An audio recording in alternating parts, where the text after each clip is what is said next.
வாங்க பழங்கால முறையில் வந்து நம்ம நெல் அடிக்கிறத பற்றி தான் நம்ம பார்க்க போகிறோம். நெல்லை அறுத்து நெல்லை வந்து அறுவடை செஞ்சு அதை வந்து களத்துக்கு கொண்டு வந்துடுவாங்க. களத்துக்கு கொண்டு வந்ததுக்கப்புறம் அதை வந்து அடித்து அதை முட்டா போட்டுருவாங்க. போட்டதுக்கப்புறம் நம்ம வந்து ரெண்டு மாட்டை வச்சு நம்ம வந்து அதை சுற்றிக்கிட்டே இருப்பாங்கங்க. சுற்றிக்கிட்டே இருக்கும்போது அந்த நெல்லும் அந்த வைக்கலும் தனித்தனியாக பிரிஞ்சு வந்துடும். இந்த வைக்கலை வந்து தனியாக உதறி எடுத்துட்டு நெல்லை வந்து தூற்றி எடுத்துருவாங்கங்க. இதுதான் பழங்கால முறையில். நம்ம இப்போதைக்கு வந்து நம்மளுக்கு டிராக்டர், நெல் அடிக்கிற மிஷினு எல்லாமே வந்து தனித்தனியாக வந்துருச்சு. அறுவடை பண்ணுற மிஷினு இது எல்லாமே வந்து தனியாக வந்துருச்சு. ஆனால் பழங்கால முறையில் வந்து நம்ம மாட்டை வச்சு புனைய ஓட்டுறது தாங்க பழங்கால முறையில்.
கொஞ்சம் கொஞ்சமாக சுற்றிக்கிட்டே இருப்பாங்க.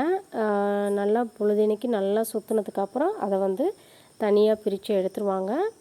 இந்த வீடியோ உங்களுக்கு பிடிச்சிருந்ததுன்னா லைக் பண்ணுங்கள், சப்ஸ்கிரைப் பண்ணுங்கள், கமெண்ட்ஸ் பண்ணுங்கள், ஃப்ரெண்ட்ஸுங்களுக்கு ஷேர் பண்ணுங்கள்.